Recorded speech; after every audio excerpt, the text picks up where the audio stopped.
man said that he was arrested. He was remanded for when he was 13 years and regained his freedom when he became 60 years. Let's know the reason. He says, I was jailed at 13, gained freedom at 60. I was 13 years old, living in Maiduguri, the state capital of Borno. After school, I used to hawk sugarcane for my father. He was sugarcane farmer. I still remember how he would hire a wheelbarrow for 20 ko. He would arrange the sugarcane on it and push it around the city to sell.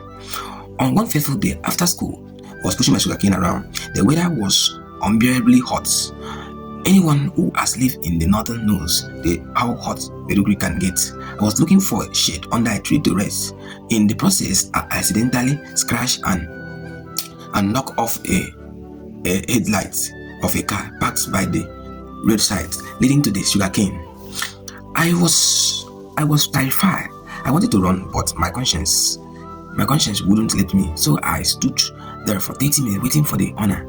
I didn't know the owner was praying nearby in the mosque.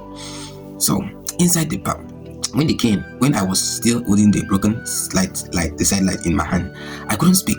Instead of listening, the man started beating me.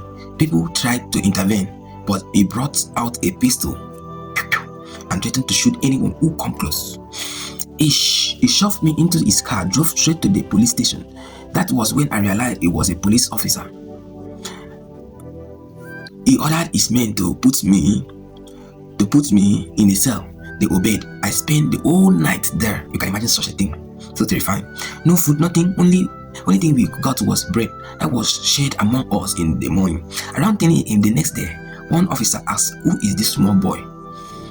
At least someone has asked a question. That's nice. A woman at the counter replied, "Oga said they should keep him there." Who are you to question Oga? This thing about Oga is one of the problems in this country. 1 week passed, the two 1 month, and kept asking myself, 1 month has passed, another month has passed, 2 months has passed. I keep asking myself, has this man forgotten me? I keep asking myself, has this man forgotten me? I tried to call two officers to duty. No one listened. He tried to communicate with him so that they know whether this man has forgotten him, but no one listened. I was barely 13 years. He said he cried every night, tasting the bitterness of life at such a young age. After a month, some officers gathered a group of us, took us to court. The court didn't sit that day. Can you imagine?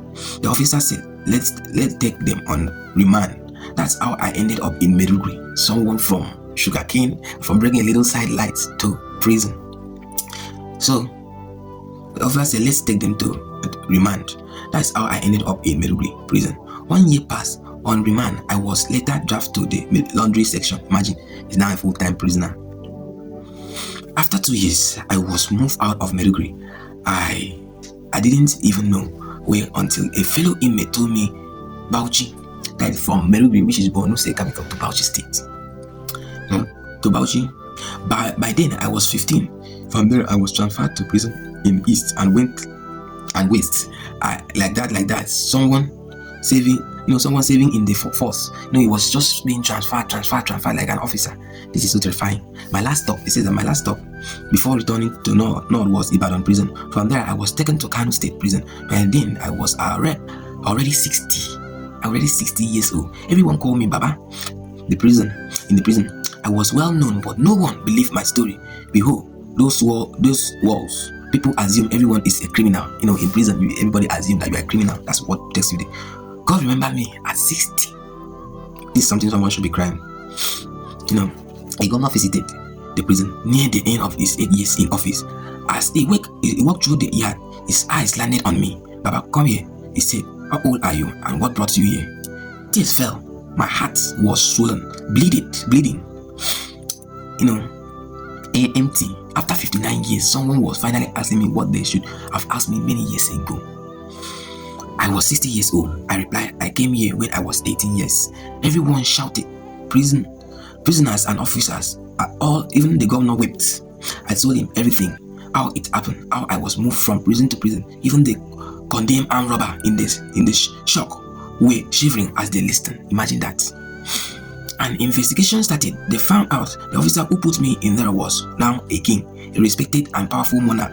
The governor took me in his car, still in my prison uniform. The welder tried to make change. The governor said no. I said so that he can see. His anger. Some people that have repented to them become the pastor, become this and that. Do you know the pain what you have caused? Let's continue. When we entered the place and our eyes met the monarch, lowered his head, he turned to the governor and asked, "Will God forgive me?" Okay. I made an emir cry. Rich people think money is everything, but money is not everything. It took my youth. It took my future. It took my life. I lost contact with my family. No one to trick. I came like an alien who come into the world alone. No mother, no father, no sibling. You can see the pride and ego of one person destroying the future of a young man who do not even know anything about. It was a little mistake. He can't forgive. Now he's a monarch. Some are pastors, some are elders in the church. But the thing you caused in the past is still destroying someone's life up to today. This country, we need to stand up for truth so that we can be safe. I'm telling the truth.